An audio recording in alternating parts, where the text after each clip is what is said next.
All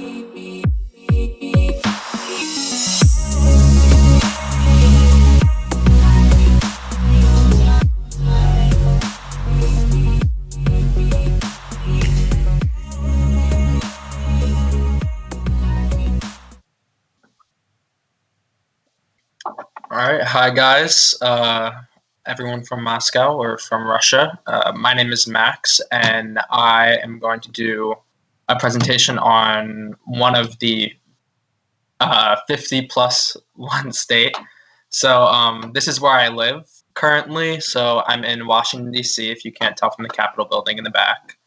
And I have been living here for 3 years now. And I used to live 3 hours north in Philadelphia, but now I live in Washington, D.C. So I'm going to tell you a little about what life is like there, the things to see. But yeah. Next slide, please. So first I'm going to start off with talking about the location of Washington, D.C. So it's located on the East Coast, and it's about, like I said, 3 hours south of Philadelphia, around 5 hours south from New York City. And it's located, north of it is Maryland, and south of it is Virginia. And so, as if you can see in that little box on the right, it cuts right into Maryland, so the land comes from there, and it's right on the Potomac River as well, so you have that running through. And also it has three major neighborhoods that are around Washington, D.C. that are also pretty big. So in Virginia, there's one called Arlington, and it's the south of Washington, D.C., and then there's one to the left of Washington, D.C. in Maryland, and it's called Bethesda, and then there's one in the north, and that's called Silver Spring. Yeah. And next slide. So one thing that a lot of people might not know about Washington, D.C. is if it's a state or is it just a city. So it's called Washington, D.C., the District of Columbia. So it's not a state, it's only a district. And this causes a lot of complications. But so if you look at the map of the and I'll also go to the state, the next slide, just because I have the answer there. But if you do look at the map of Washington, D.C. on slide 3, you can see that, it's just a closer look of it cutting right into Maryland. And if you look all the way in the center, there's the National Mall, which is the most famous part. I live to the left of it, so I'm not that far from downtown, which is pretty nice. And so I'm going to go to slide 4 now. And now I'm just going to be talking about the character of the city. So since it is the capital of the United States, it's a working federal city. So meaning most of the businesses, the organizations in Washington, D.C. are all either federally owned or all of their work is federal or international. And so the picture right there, that's also looking at the the National Mall. And since it's a working federal city, everyone is very professional. So if you're walking around downtown, everyone is wearing a suit. Everyone looks like they're in a rush to get somewhere. It's a very fast-paced city, so everyone is going from A to B the most fast way possible. They try and fit as much as they can in a day. And it's an international melting pot. So when you're also walking around, you can hear people from, you hear so many languages walking down the streets. You really feel like, even though English is primarily the only language that's spoken there, there are people from everywhere that are walking around. And it's also a huge tourist destination in the United States. So people from all around the country come to Washington, D.C. to look at the museums and just to get a feel for the city. And there's so much history also, so you can find anything you want out about the United States when you're there. And lastly, it's a really neighborly, small town ambiance. So that means that when you're walking around, you don't feel like you're in a huge city. You really feel like it's a really small community, but it also has portions of it which make it feel a lot bigger. Now I'm going to go to slide 5. Now I'm just going to give you a small history of the city. And on July 1790, Congress passed the Residence Act, which wanted to create a permanent seat for the federal government. So it used to be going in between Philadelphia and New York City as the capital of the United States. But in 1790, they decided to declare Washington, D.C. The capital of the United States. And one really cool thing about the location was that during the Civil War, it bridged the northern and the southern states. And when the war actually started, it was the capital of the Union in the Civil War, and also in the War of 1812, which was against Great Britain. The United States, it was actually burnt down by Great Britain in 1812, which was also pretty interesting. So now I'm going to go to slide 6. Now I'm going to be talking about the people of Washington, D.C., and it's actually a fairly small city. There's only around 700,000 people, but the one thing that is really cool about the city and is very diverse. So only 38% of it is white, and then a little bit more than half of the population is Black or African American, and there's a small percentage that are both Hispanic and Asian. So even though Washington, D.C. is a very not the biggest city, the surrounding cities that are also around D.C., there's just a lot of them, and they're all pretty big. So actually the D.C. metropolitan area is, I'm pretty sure, the third or the second largest metropolitan area in the United States, so with 6.2 million people. So now I'm going to go to slide 7. And now I'm going to be talking about the government in Washington, D.C. So like I said before, the city is not considered a state. It's only considered a district. And so the Washington's governmental structure, though, has slowly evolved into a limited form of self-government under the control of Congress. So the one thing that so we do elect a mayor. So there is a mayor of Washington, D.C., but Congress, though, retains the right to veto any actions by the district that threatens federal interest. And the one thing that's really bad is there's no representatives, and there's right now a campaign that's going on, and it's to make Washington, D.C. the 51st state.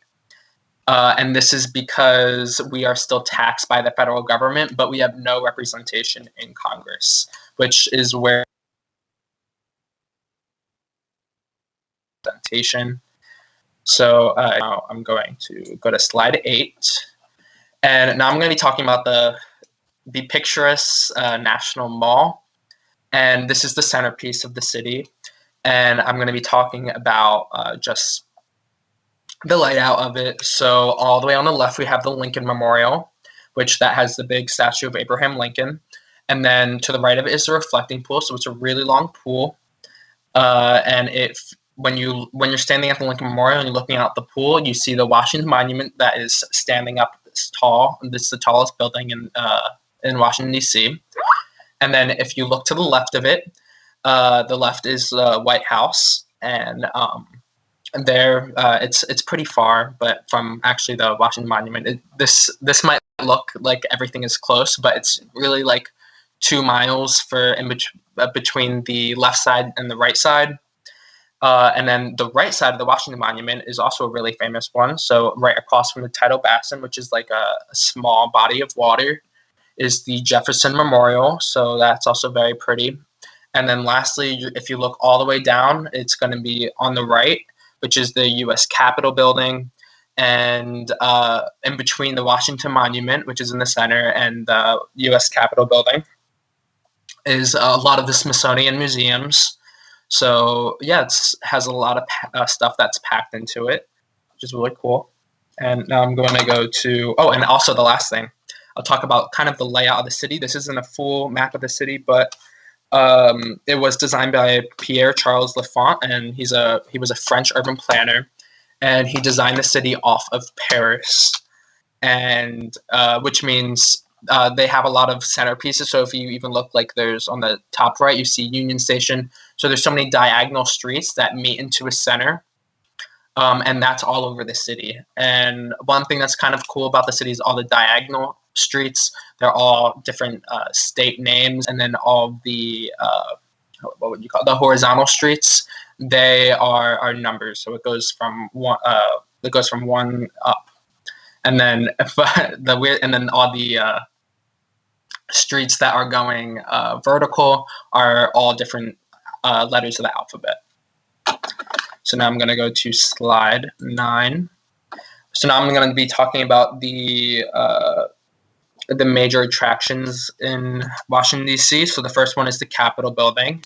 It's obviously extremely beautiful. I used to intern actually in there for one of the representatives about a year and a half ago. And just a cool fact about it, it actually owns its own subway.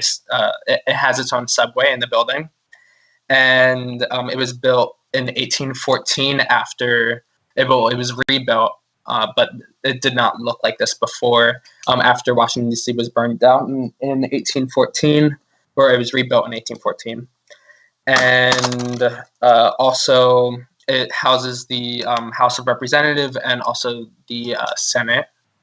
But yeah, so now I'm going to go to slide 10. So now I'm going to be President of the United States lives in the White House, and maybe I can. It was also built in 1814 after Washington, D.C. was burnt down.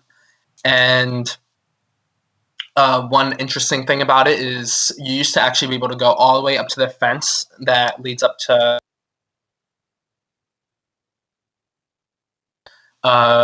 He updated the security for the White House, and now you can look at it from afar now. You can't really go up and take a really nice picture, which is kind of sad, but it's okay. So now we're going to go to slide 11. Now I'm going to be talking about a lot.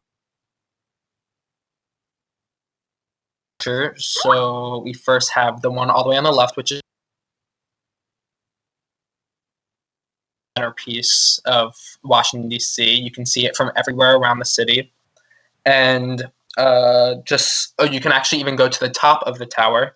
They were doing construction for a while, so you can get to the top, but starting around 4 months ago, they just reopened it again. So now you can get all the way to the top, and you can see it's a really beautiful view of Washington, D.C. And if you ever have the chance to visit, if you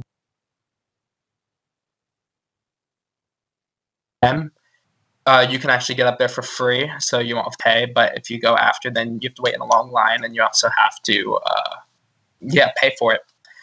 And also something that's interesting about it was that it had 2 construction periods. The first one, it was not finished, so you can actually see the separation in between both parts of the tower. And lastly, I forget if I said this already, but it used to be the tallest building in the world when it was first built, but shortly after, the Eiffel Tower actually took over as that title. Now that's in the middle on the top, and that is the World War II Memorial. So it's right in between the reflecting pool and the Washington Monument, and it's basically a big fountain, and then all around it are all the states and also the territories of the United States, and it's to commemorate all the people, or kind of just all the states coming together for this initiative, or for the war. And now I'm going to be talking about the one in the middle bottom, and that's the Thomas Jefferson Memorial.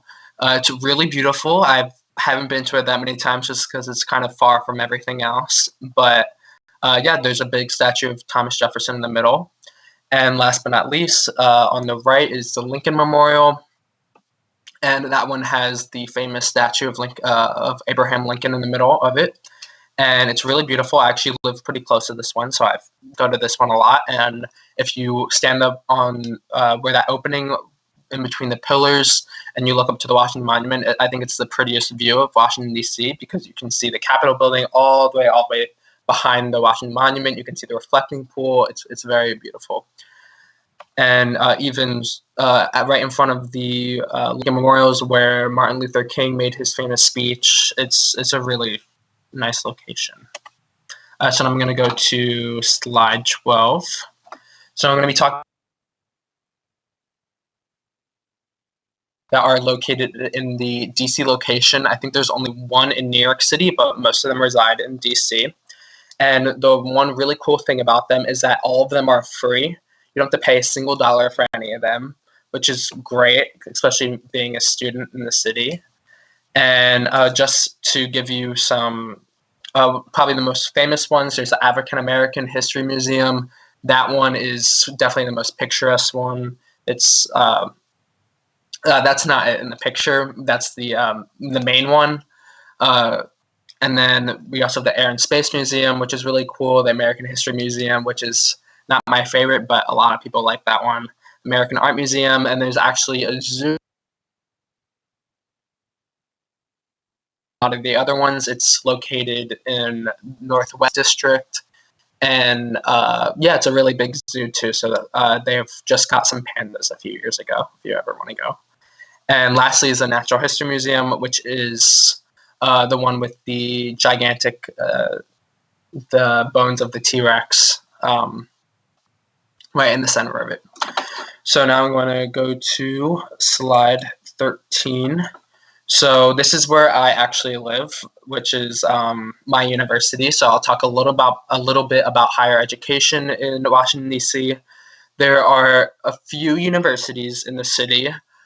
I would say there's only 3 that are actually that actually are the biggest and like have the best education. So I go to one of them, which is called American University. And then the other 2, I'm sure you've probably maybe heard of them. There's Georgetown University, which is located very close to mine. And then there's George Washington University, which is located to the left of the White House. So it's actually really center of it's in the center of the city. And so I study international relations at my university. And really the only majors that people study here is really only international relations, which is my building on the left, and then a lot of people study political science. And there's a lot of famous alumni that come from my university as well, a lot of politicians.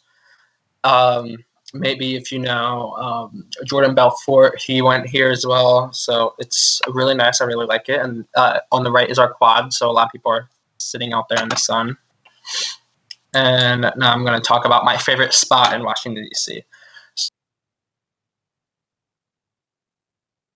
called the Wharf. And so if you see all those buildings in the back, those are all really nice restaurants. There's a famous concert hall right there, which is gigantic. And you can also even see like the Washington Monument in the back, which is really nice. And also they have a one part of it where there's a small like seafood location. So DC is actually really famous for their oysters, so you can always grab some fresh oysters there, which is what I always do. It's definitely my favorite spot in DC. If you ever have a chance, you should check it out. And now I'm going to be talking about my favorite festival in DC. There's a lot of festivals because it's the capital. And the most famous one is the Cherry Blossom Festival, and it's a tree that grows around all around the city. It's literally everywhere that you walk, and I think it just passed. It was around 2 weeks ago, and I mean, obviously because of the quarantine, nobody was out. But this is what you can see on the top right that it gets extremely busy during this time of year. Tourists come from everywhere. And it's really just a beautiful time of the year for the city. All right, so now I'm going to go to slide 16. So now I'm going to do a small quiz on Washington, D.C., see if you guys know anything about the films that are filmed in Washington, D.C. So the first one in slide 17, this is the easiest. I don't know if the video is going to play, I hope. What's your name, man? My name is Forrest Gump. What's your name, man? My name is Forrest Gump. Forrest Gump!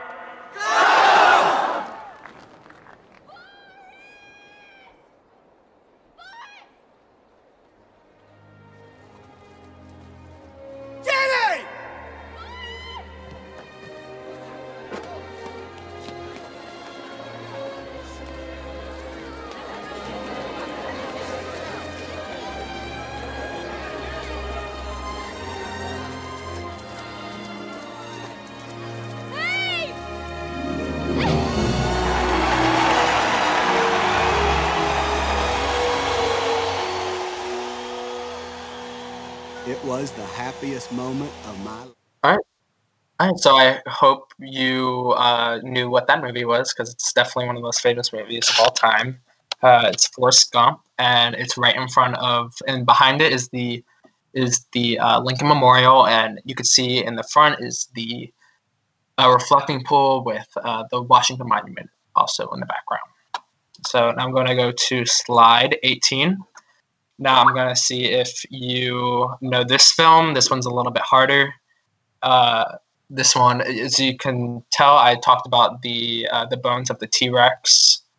But yeah, so this is also a kind of famous movie, and if you don't know it, it's The Night at the Museum. On the next slide, the answer should be there.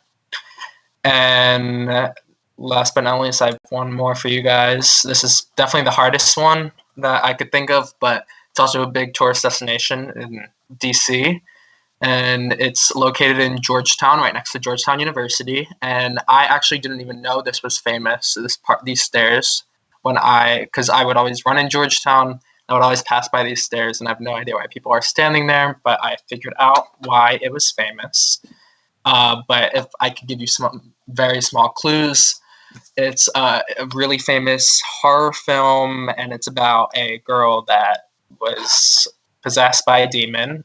And I will tell you the answer right now. It is The Exorcist, but it's the stairs that some guy was pushed down. But yeah, so now I'm going to go to the discussion questions, and I'm also going to get to your questions right after I finish talking about these discussion questions. So the first one is Washington, D.C. has a reputation of being very politically active and professional. Does Moscow have a reputation like this in Russia? And now I'll wait until your questions.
That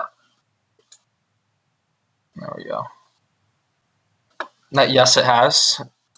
Maybe does it have any differences in between the other major city, St. Petersburg?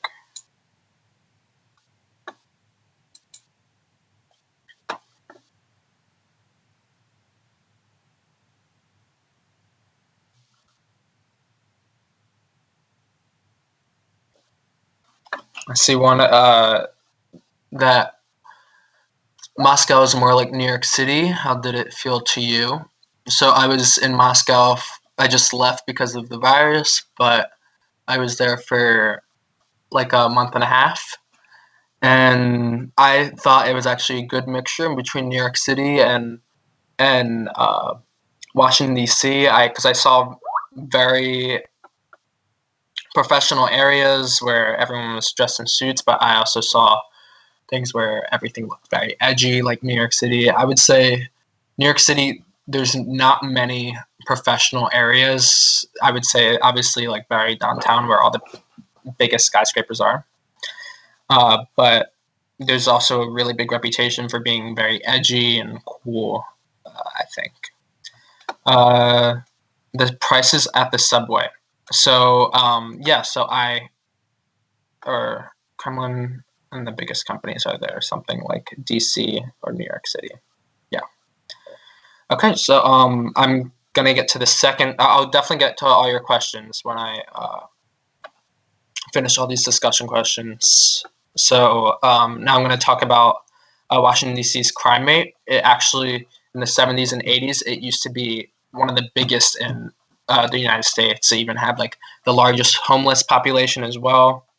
But as time has passed, it declined by 50%, and the homeless population also got a lot better. Does Moscow have a lot of crime in it, or would you say it's a fairly safe city?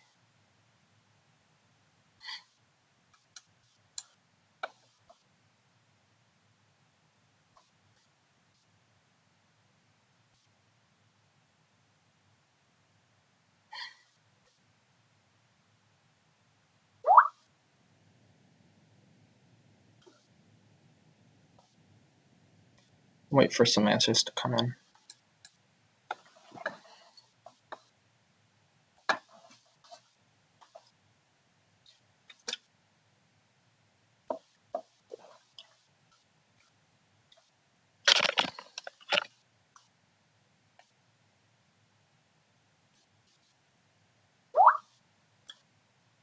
So I would say that Moscow is one of them.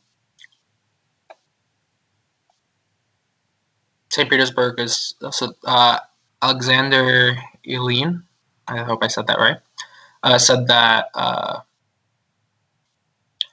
St. Petersburg is more like Washington, D.C., which is interesting. I've never actually been to St. Petersburg. I've always wanted to go, but I had to leave the International Festival.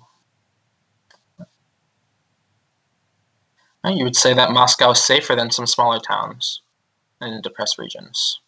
Interesting. Yeah, when I was there, I never really felt like any part of it was dangerous.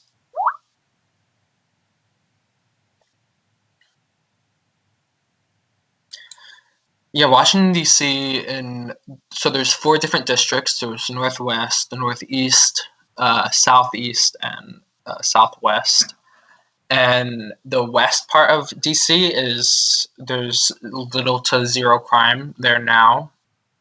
But the only district that actually has a lot of crime now is centered in the Southeast district. So if you ever come to visit, I don't exactly recommend that you go to Southeast, which is the east and west is split by the Capitol building. So if you go to the southwest of the Capitol building is where the Southwest is. And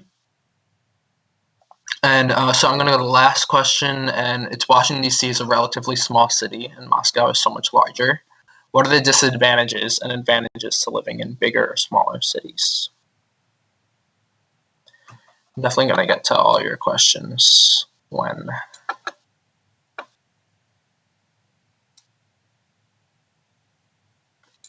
I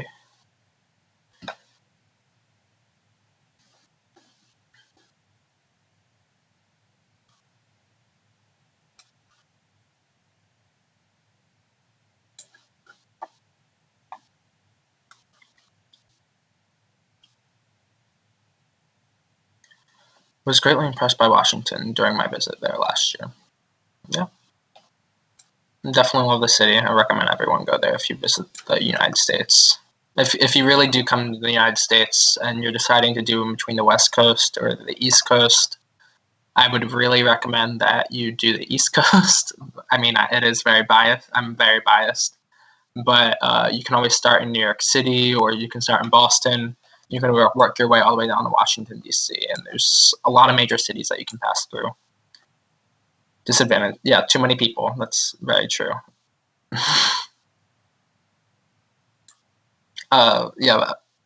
Vitya said there's too many people in larger cities. That's can be very true. All right, so I'm gonna get to your questions now and see if I can answer some of them. So let's see.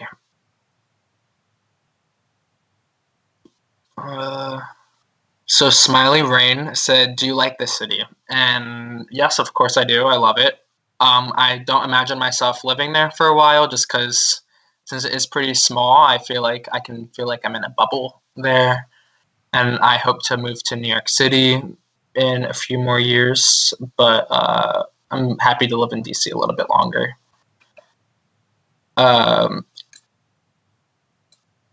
Let's see. Arena Starovoitova, sorry. But she's been there twice in the winter and spring.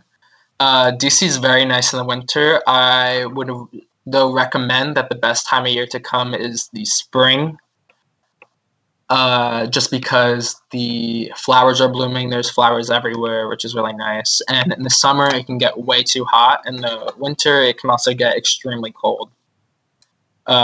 We have 4 seasons in DC, and definitely spring is by far the best. Tell us about Milana Lublainskaya said, tell us about the features of Washington culture. So the features of Washington culture is definitely just very professional. There is a big stereotype that when you see someone maybe at a bar or at a restaurant, they basically, the first thing that they ask you is, where do you work? Which I don't think is the best way to create genuine friendships. And also, people are known to be very competitive in the workplace, so everyone is kind of trying to step on you to get a little bit further ahead in the field. So those are some stereotypes, but I also think that everyone is still very nice. People aren't, I would say, the coolest. There's just a lot of people that are addicted to political science, or they're just addicted to just politics. And I think that can get boring sometimes. But I would say generally, I haven't met anyone that is a bad person. They're rude. They're just blinded a lot by politics. Oh, and it's also a very liberal city as well.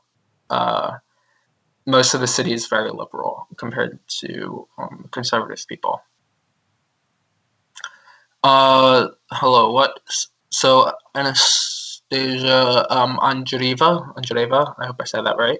Sorry if I don't. Said, what sites in Washington do you like most? So, like I said, I really love the Wharf. I also really enjoy, there's a street on Massachusetts Avenue, it's called Embassy Row, and a lot of the embassies of different countries are located there. My house is actually on Embassy Row, and it's actually right across from the Russian embassy in DC. DC's, and yeah, it's just a really pretty place. Like all the buildings have different. All the buildings kind of look like the countries of the embassy. It's just, I think, very cool. But yeah, that's definitely another one of my favorite spots. What is the weather like? Yeah. So Tatiana Borodynaya said, what is the weather like? And yeah, definitely it is 4 seasons. So it's not going to be anything like California where everything's always sunny. There's some rainy days, there's some cloudy days, but there's also a lot of sunny days. What is the best district for bar hopping? Alina Korshunova said that.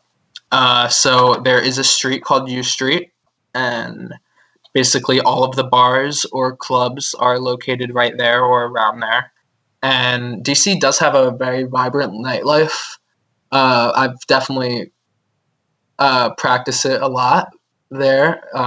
But the only thing is there's not many there, but they are really nice though. And also, you can also go to Adams Morgan, which is in Northwest, and they have a lot of just like low-key bars, a lot of speakeasies in Adams Morgan as well.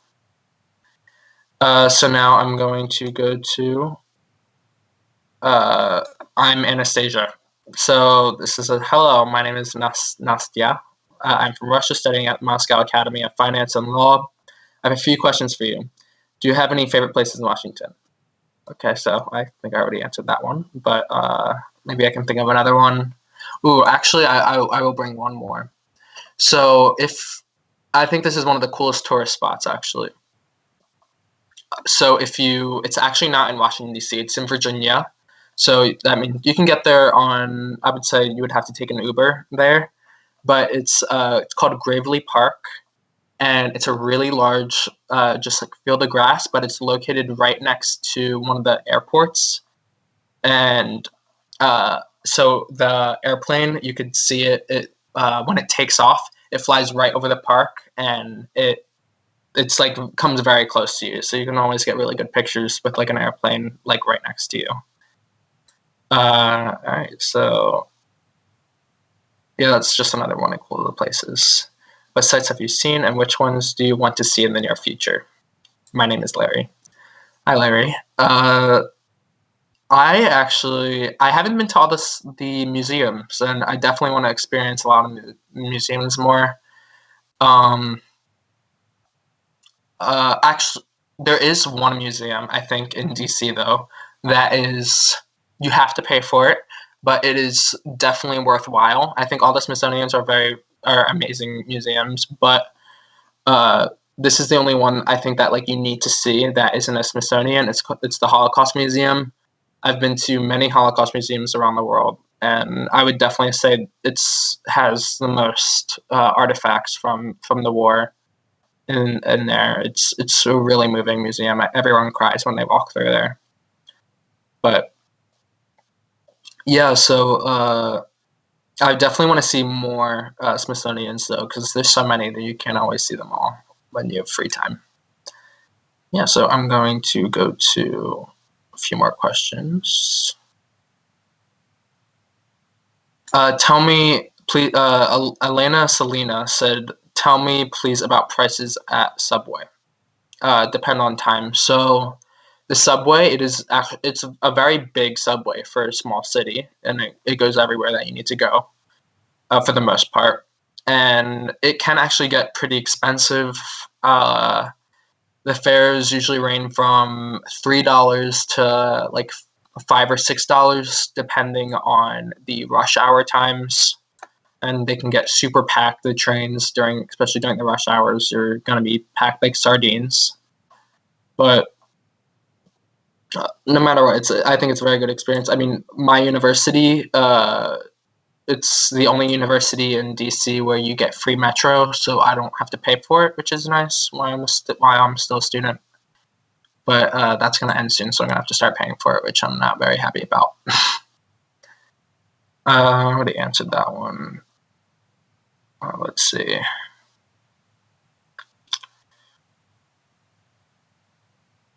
The Arlington Cemetery. Yeah, so that's also a really big tourist destination. So it's not actually in Washington, D.C. It's 2 metro stops into Virginia, and it's in Arlington, that one city.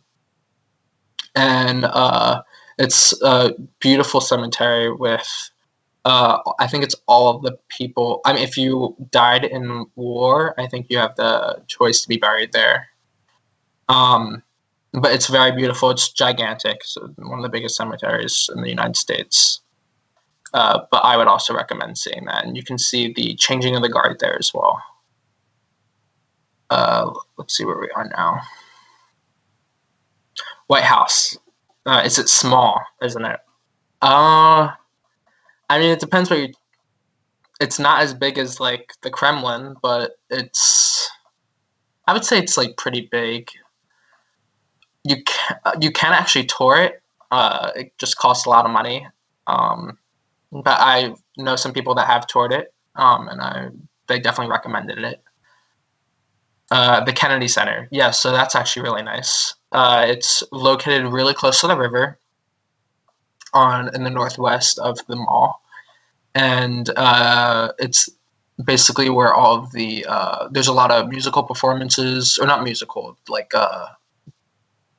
they're like maybe symphonies or something like that there, and you can always get tickets for it, but they also do have a lot of free performances as well. I've only been to one, and it was a free performance. I had to go for a class, and they always have a lot of different performances from different cultures. They're not always from the United States. So I saw one that was from Japan, which was really cool. Let's see.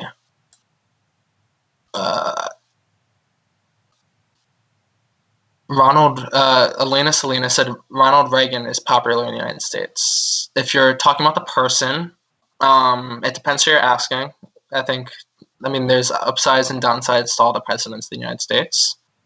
But he's definitely, I think he was kind of popular.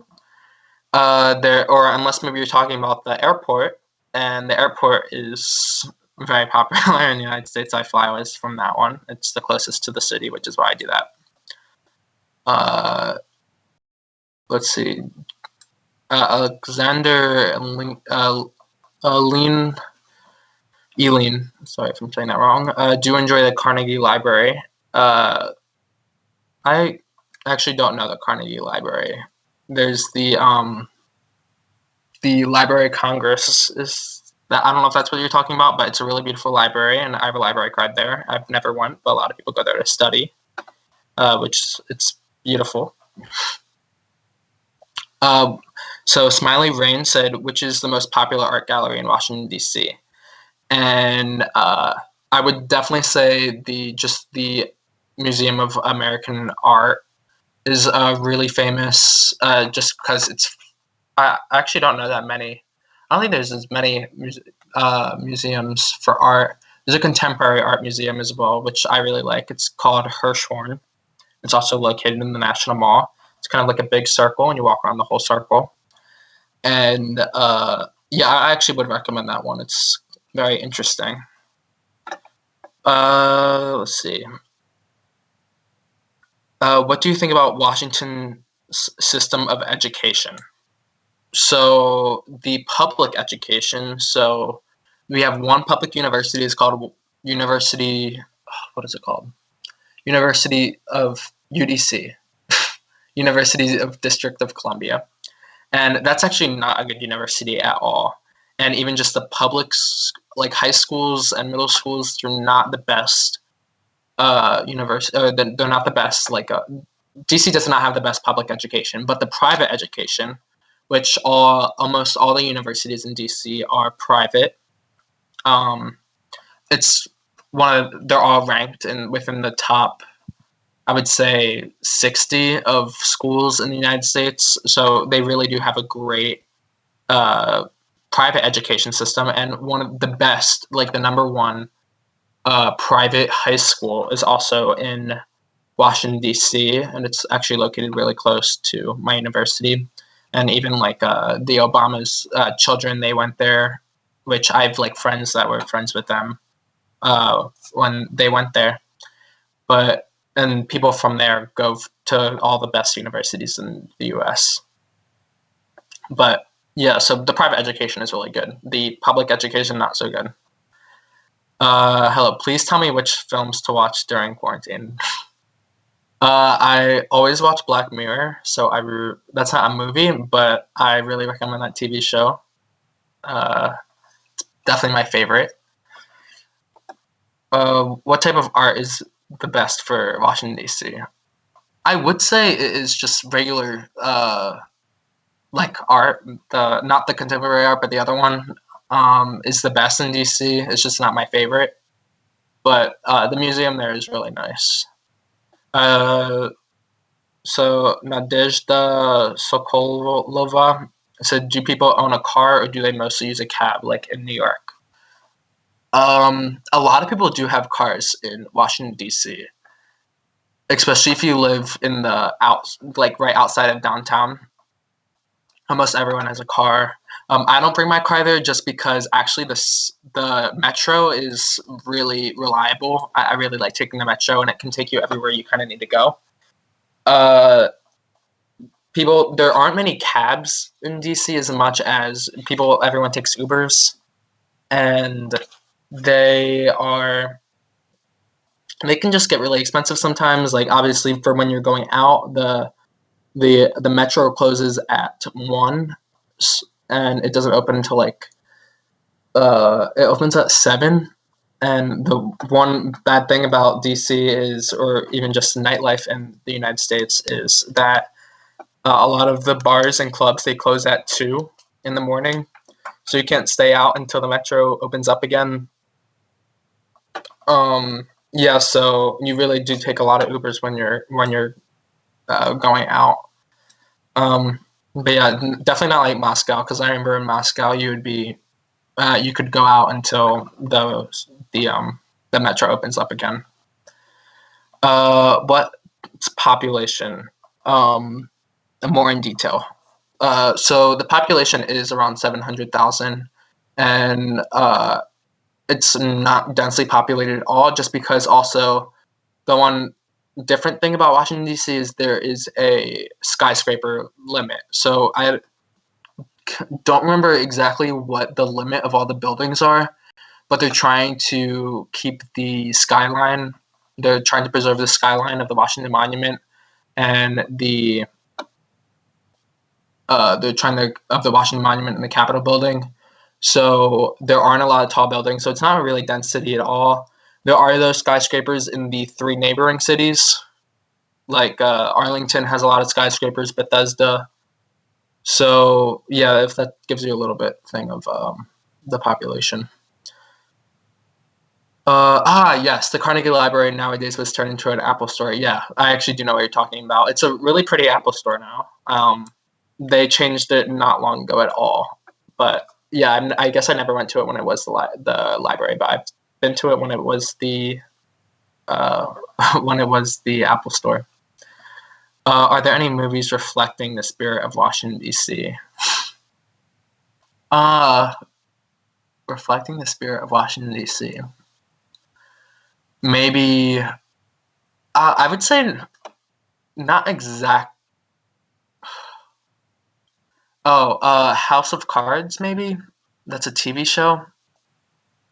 I think that one could definitely give you a feel for Washington D.C. Maybe if that answers your question. Which type of apps is the best for education in Washington D.C.? Like applications?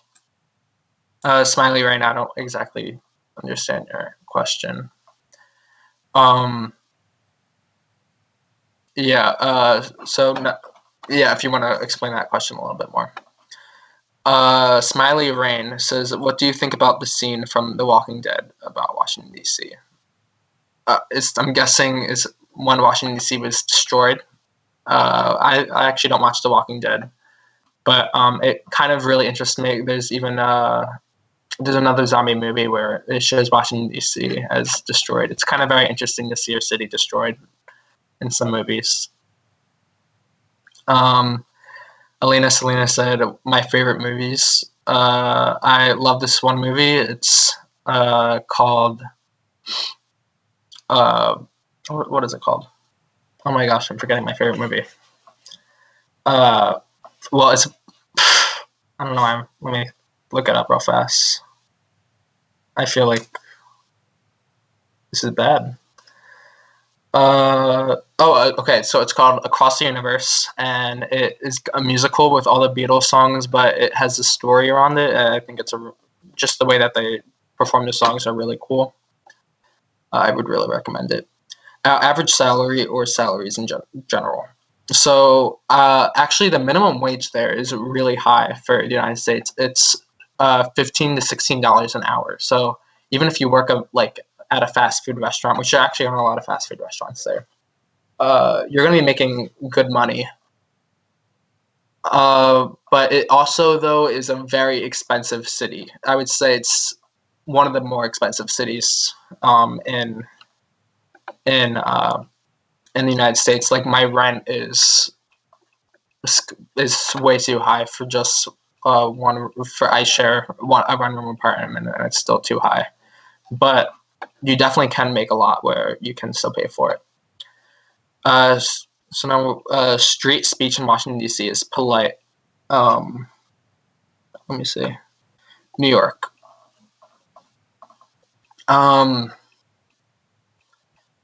Yeah, I would say it is very polite. I mean, people are generally very nice. There can be a lot of people that maybe aren't so nice, but I would say like when you're greeting someone, it's very professional. especially when you're meeting someone that is in your field. But yeah. Do people separate garbage in Washington, D.C.? Yes, they do. Uh, it's not like New York City. I don't know if you've ever been to New York City, but there is garbage everywhere. Like everywhere you walk, there's piles and piles of trash cans. It's not like that in Washington, D.C. It's actually, I would say, a fairly clean city, especially towards downtown. There's no garbage anywhere that you're walking around. And people recycle a lot also in DC.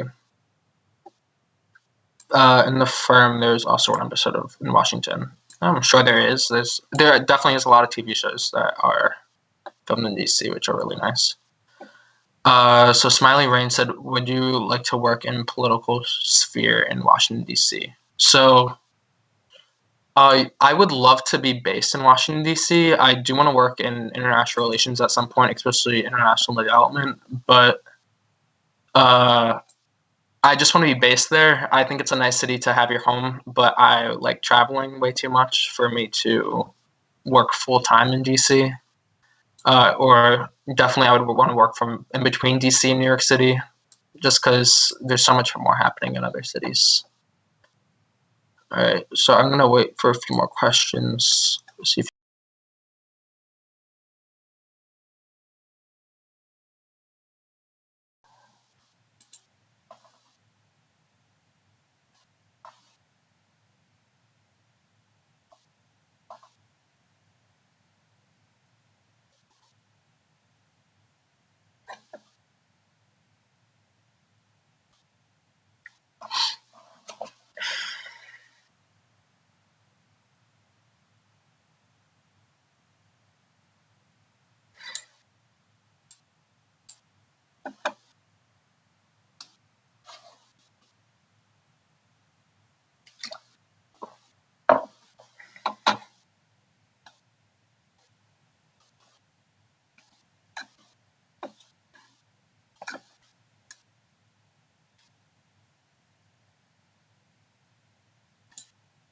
all right, we're just waiting for maybe one more. See if there's any more.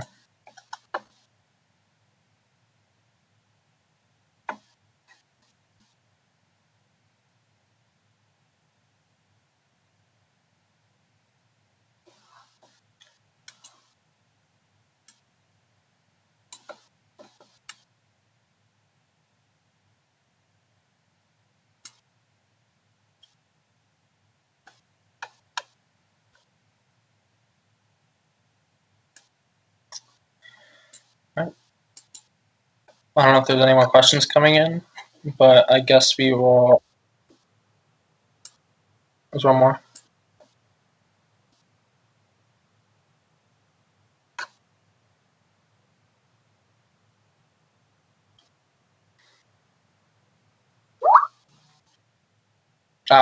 Okay. Here's the last one. What do you miss most during the lockdown? So we were in lockdown during the Cherry Blossom Festival, and I'm really mad that I didn't get to see it, just because it's, I think, one of the most beautiful things that you could ever see in the United States. But yeah, we weren't allowed to go outside for it, and the quarantine is very strict here right now. Like, you can go to the supermarket, you have to wear a mask, and other than that, that's it. You cannot go anywhere else. Yeah, so that definitely is not my favorite thing. But yeah, that's definitely what I miss most. All right, so thank you for watching. I really appreciate everyone watching. I hope you learned a few things about DC, and I really recommend that you visit if I haven't convinced you enough. But yeah, so if you definitely come to the United States, I would say one of the first places you should come is DC. All right, and thank you.